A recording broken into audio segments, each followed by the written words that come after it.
À l'origine, toutes les races canines japonaises étaient de petite à moyenne taille et il n'existait aucune race de grande taille.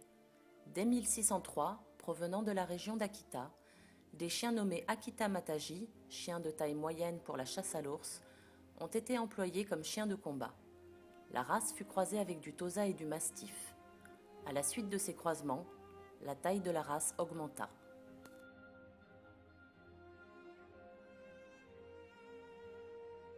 En 1908, les combats de chiens furent interdits. La race fut néanmoins préservée et améliorée. Elle devint par la suite une grande race japonaise. En 1931, 9 chiens d'élite furent désignés comme monuments historiques.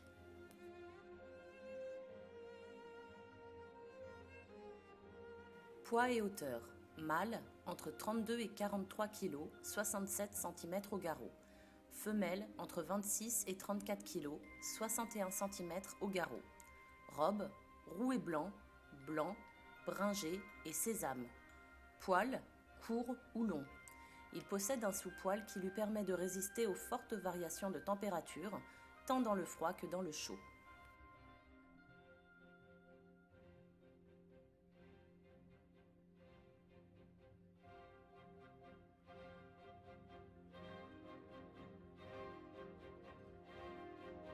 Deux mues par an, d'une durée variant de 1 à 6 mois.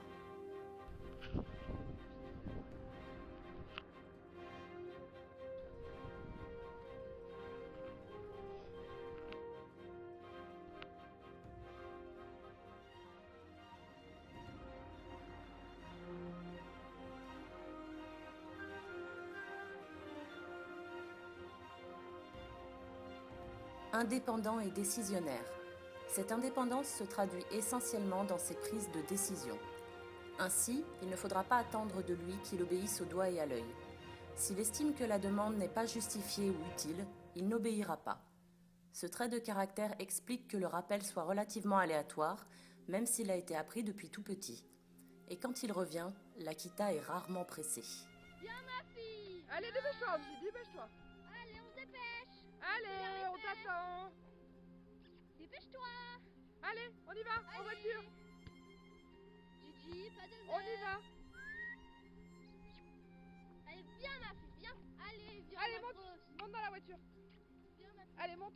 Non, mais faut là. Allez, monte, monte, monte. Allez, monte. T'es à fond, là. Monte dans... L'Akita Inu n'est pas un fugueur, mais il pourra tout à fait partir pendant plusieurs heures sur une piste sans tenir compte des appels de son humain. Nombreux propriétaires disent que dans ces moments, il est dans sa bulle, sourd à toute demande.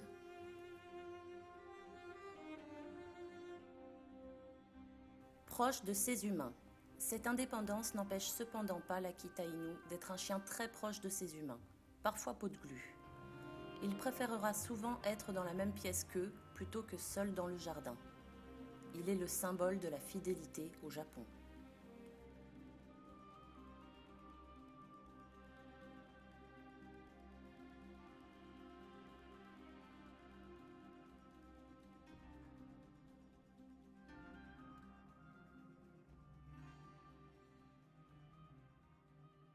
Fier et susceptible. On dit qu'il faut éduquer l'Akita Inu avec une main de fer dans un gant de velours. C'est un chien très fier et susceptible, et toute punition qu'il jugera inappropriée ne sera pas acceptée. Il faut savoir négocier et se montrer plus intelligent, car toute confrontation est vouée à l'échec si l'on veut établir une relation forte avec lui.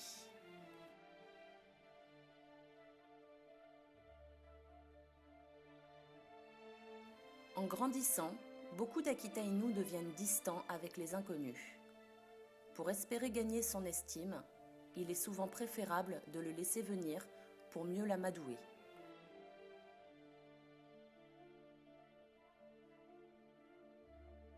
Intolérant envers ses congénères de même sexe. Cette particularité revient fréquemment lorsque l'on parle d'Akita Inu. Beaucoup diront même que c'est un chien dominant.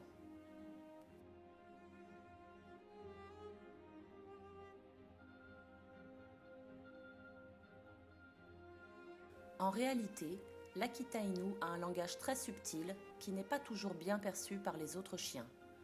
De ce fait, il ne tolérera pas une approche trop familière de la part d'un chien inconnu, particulièrement s'il est du même sexe.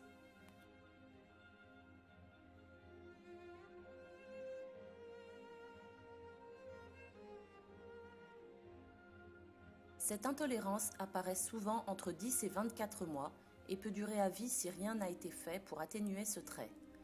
Dans son rapport aux autres chiens, l'Akita Inu a très souvent une posture haute et tolère très mal un changement de rôle. Inu, sage. Sage. Il est déconseillé de faire vivre un Akita Inu avec un chien de même sexe.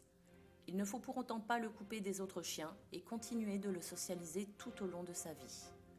De rares cohabitations existent, mais elles ne sont possibles que sous étroite surveillance et avec une grande connaissance du langage canin. Et même dans ces cas, les accidents ne sont pas rares.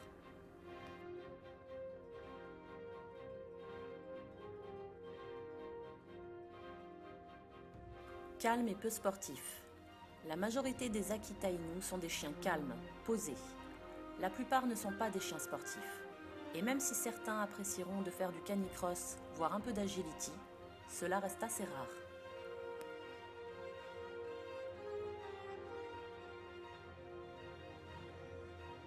L'Akita Inu apprécie particulièrement les longues balades, durant lesquelles il pourra découvrir, observer et sentir, prendre son temps. Il apprécie beaucoup la nouveauté. Un simple petit détour dans le parcours habituel de la balade quotidienne suffira à le satisfaire.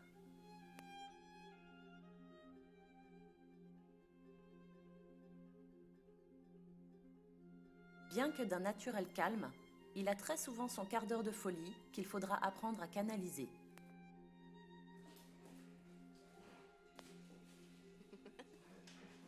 T'es ouf. T'es fou, mon nounou. Dr Jekyll,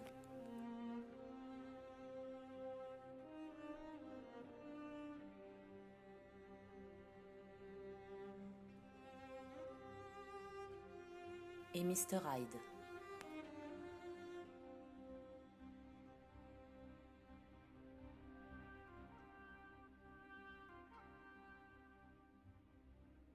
L'Akita Inu sait se montrer fourbe et vif, changer d'un coup, ce qui explique souvent que ses attaques soient compliquées à anticiper. C'est son côté Dr Jekyll et Mr Hyde. Il peut être calme et posé, et la seconde d'après, sauter sur l'être vivant qui le dérange de par son attitude, souvent sans raison à nos yeux. C'est ce qui est le plus compliqué à gérer chez lui, et qui mène à de très nombreux abandons et ou euthanasie.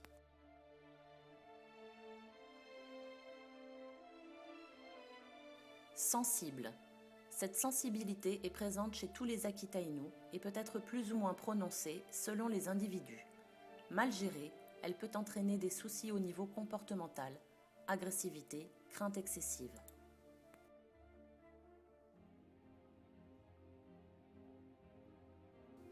Chien-chat.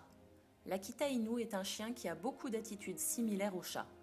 Tout comme eux, il se nettoie régulièrement, adopte des positions et attitudes très félines. Il apprécie avoir le même train de vie qu'un chat, lentement mais sûrement.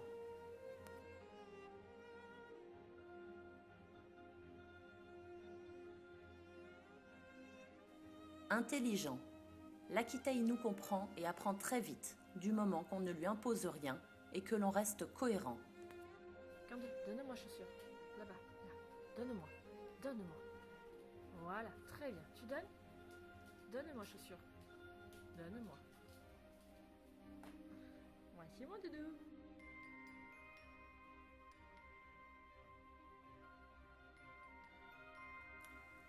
Même s'il ressemble beaucoup au chien de traîneau, l'Akita Inu n'est pas du tout construit pour tracter. Angulation très droite, pied de chat dirigé droit vers l'avant, hauteur sur pattes, qui explique qu'il préfère souvent être couché ou prendre appui sur des meubles, murs.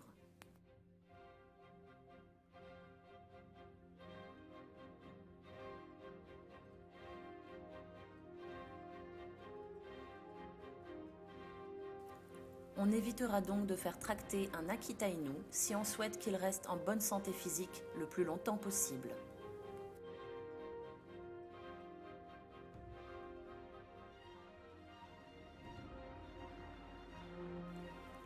Outre les maladies type dysplasie, épilepsie, hypothyroïdie ou encore l'APR, l'Akita Inu est touché par deux grandes maladies héréditaires, le VKH et l'adénite sébacée. D'où l'importance de bien sélectionner la provenance de son chiot en se renseignant sur ses lignées.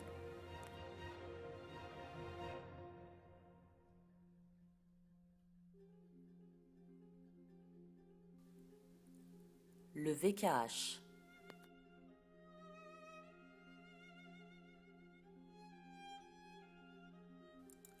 Le syndrome de Vogt-Koyanagi-Harada est une maladie auto-immune et héréditaire qui peut être déclenchée par le stress causé par n'importe quel type de tension. Les symptômes sont la dépigmentation, la perte de poils et la cécité. Parfois il n'y a pas d'avertissement, parfois il y en a, comme la dépigmentation et la conjonctivite. L'importance des symptômes varie d'un chien à un autre.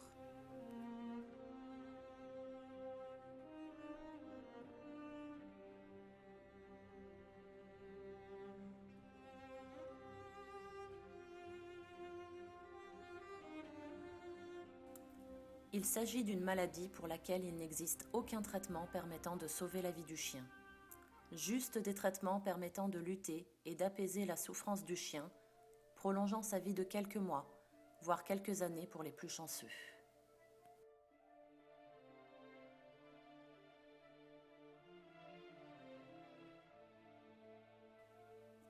L'adénite sébacée.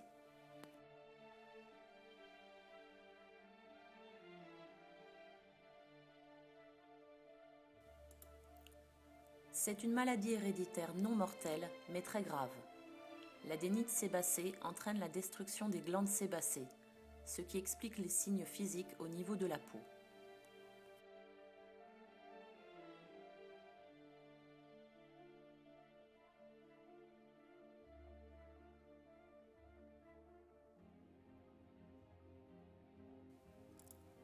Cette maladie comporte de grands points pratiquement toujours semblables.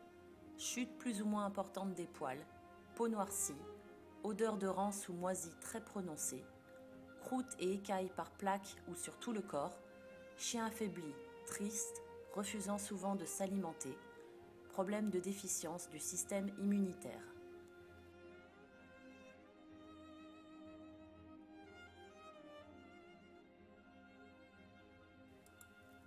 Mais si on ne peut pas guérir l'animal, on peut maintenant traiter les symptômes avec des traitements à vie. Les symptômes disparaissent, ou du moins diminuent fortement. Le chien retrouve ainsi dans la plupart des cas une qualité de vie normale, ce qui n'est pas négligeable.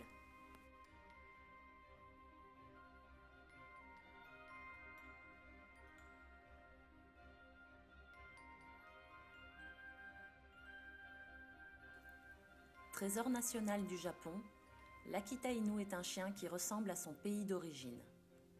Il n'est fait que de contrastes et de contradictions, primitif et subtil, fort et délicat, à l'image de son pays, dont la modernité est ancrée dans la tradition.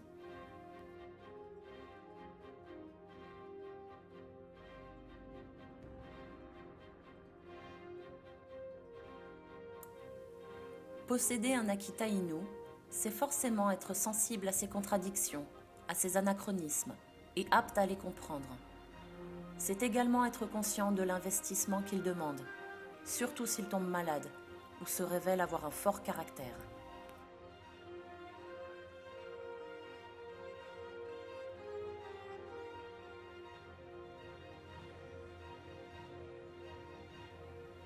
Vous pensez que l'Akita Inu vous convient ?